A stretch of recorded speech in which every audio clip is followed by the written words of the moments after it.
ଉପଭାଷା ତତ୍ତ୍ୱ dialect.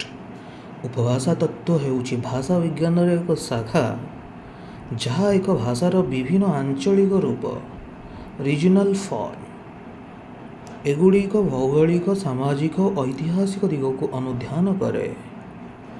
Different ଉପାଦାନ: ଉପଭାଷିକ ଭିନ୍ନତା, ଶବ୍ଦ, ଉଚ୍ଚାରଣ ଓ ବ୍ୟାକରଣରେ ଭିନ୍ନତା, ଭୌଗୋଳିକ ବିତରଣ, ନିର୍ଦ୍ଦିଷ୍ଟ ଅଞ୍ଚଳରେ କେନ୍ଦ୍ରୀଭୂତ ସାମାଜିକ ସ୍ଥିତି, କିଛି ଉପଭାଷାର ଅଧିକ ମର୍ଯ୍ୟାଦା, ପାରସ୍ପରିକ ବୋଧଗମ୍ୟତା, ବକ୍ତାମାନଙ୍କ ମଧ୍ୟରେ ବୁଝିବାର କ୍ଷମତା।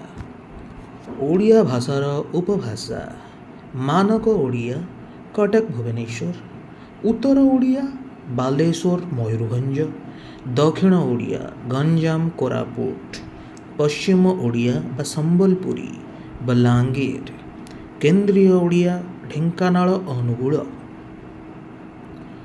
ଆଞ୍ଚଳିକ ପ୍ରଭାବ ଏବଂ ବୈଶିଷ୍ଟ୍ୟ: ଉତ୍ତର ଓଡ଼ିଆ ବାଲେଶ୍ୱର ଓ ମୟୂରଭଞ୍ଜ ଅଞ୍ଚଳରେ ପ୍ରଚଳିତ ଏହି ଉପଭାଷାରେ ପଡ଼ୋଶୀ ବଙ୍ଗଳା ଭାଷାର କିଛି ପ୍ରଭାବ ଦେଖିବାକୁ ମିଳେ। ଦକ୍ଷିଣ ଓଡ଼ିଆ ଗଞ୍ଜାମ ଓ କୋରାପୁଟ ଅଞ୍ଚଳରେ ଏହା କଥିତ ହୁଏ ଏବଂ ଏଥିରେ ତେଲୁଗୁ ଭାଷାର ଶବ୍ଦ ଓ ଉଚ୍ଚାରଣର ସ୍ପଷ୍ଟ ପ୍ରଭାବ ରହିଛି। ପଶ୍ଚିମ ଓଡ଼ିଆ ସମ୍ବଲପୁରୀ। ବାକ୍ୟ ଏବଂ ବ୍ୟାକରଣର କିଛି ଉଦାହରଣ: ତୁମେ କୁଆଡ଼େ ଯାଉଛ?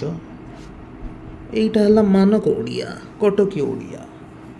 ସମ୍ବଲପୁରୀରେ ତୁଇ କେନେ ଯାଉଛୁ? ଦକ୍ଷିଣ ଓଡ଼ିଆରେ ତମେ କେଉଁଠି ଯାଉଛ କି? ଉତ୍ତର ଓଡ଼ିଆ ତମେ କେଉଁଠିକି ଯାଉଛୁ?